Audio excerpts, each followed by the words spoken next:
Hey everybody, this is Cody for Michigan Chronicle, and I'm joined with Ali Siddiq, a veteran comedian with hundreds of millions of views on over social media, who's currently in the midst of his In the Shadows tour, which will be stopping at Detroit April 4th and 5th. He'll be recording these shows for his upcoming specials. Oh man, thank you for having me, brother. I don't know about hundreds of millions of views, probably about 25, 30. First things first, how you doing, man? How's the tour so far? Oh man, the tour is fantastic. What Detroit will be getting is me shooting it may be three specials shot in Detroit. So In the Shadows won't be the material. It'll be me coming there. I chose to shoot because I always shoot specials in between specials. So these are the specials that I'm shooting in between. I think this is going to be Conflict and My Father and Biting Off More Than You Can Chew. So if I do three, that was going to be the three. If I only do two, it's just going to be My Father and Biting Off More Than You Can Chew. Now, that does bring another question. I saw in another interview you were talking about a lot of material on the tour, and some of what's coming up in the specials is kind of like between where you left off at the last domino effect part and where the public kind of got to know you now. So this kind of like gonna be the last of going through your life in chronological order. I'm not set, but I know it's gonna be at least two more. So In the Shadows is gonna start October 21st, 1997. And then the second part of In the Shadows will probably be the second journey of the career. So I think that the public wants to kind of know, what did I end up doing after, I came home. So that's a long list of things. So it may be, I'm gonna say three. I ain't gonna spoil it, but it may be three parts to In the Shadow because of the journey, and because it's not easy. It's definitely a long road. I've been doing stand-up for 27 years, and it's now people who just now didn't even know I even exist. But if they look back at it, I've been on all of these major shows. They never even recognize it.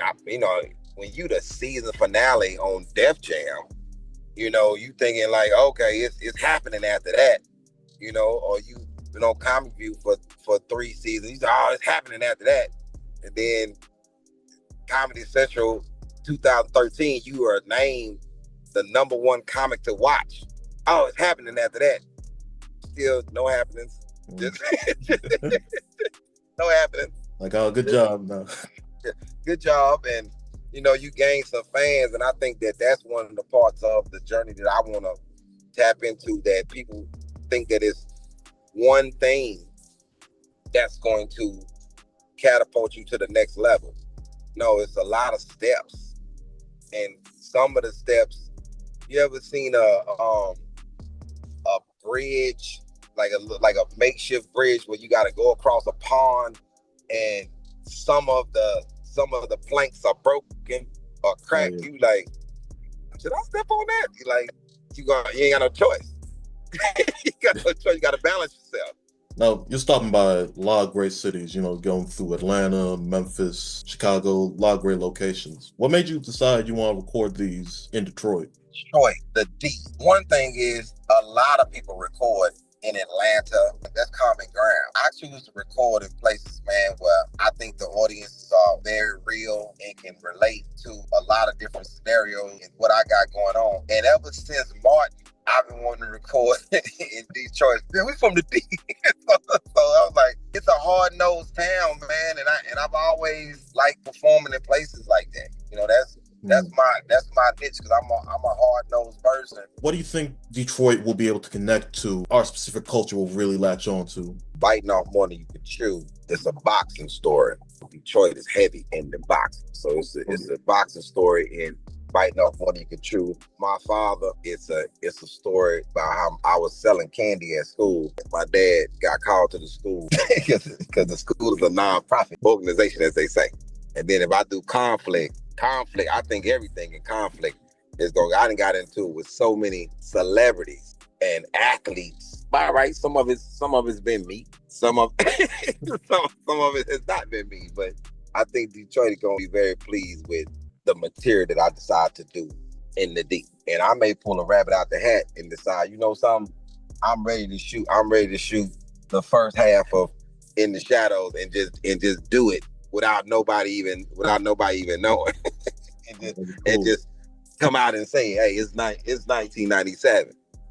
And I know my management and my production team would be losing their mind, but that's sometimes that's what I'm about, because if we go to Domino Effect 2, they didn't know what I was shooting until the day of. They had no idea. All they knew was what I said I wanted to look like. They never knew what I was shooting. Like I tell people, it was hard to shoot that because, it was a very trying moment with my sister. So I never ran it.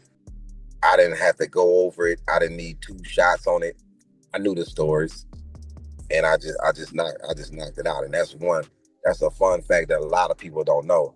Domino Effect 2 was shot in one take, no rehearsal, no nothing, because it was devastating to do it more than once. So I'm gonna keep pushing out specials, and I know the story. I may just do a special, me and my dog. So that's a whole nother situation. Just look for, in the next couple of years, just look for like 6 or 7 specials from me. I appreciate you taking the time to talk to us, man. But thank you. Anytime, bro. Anytime.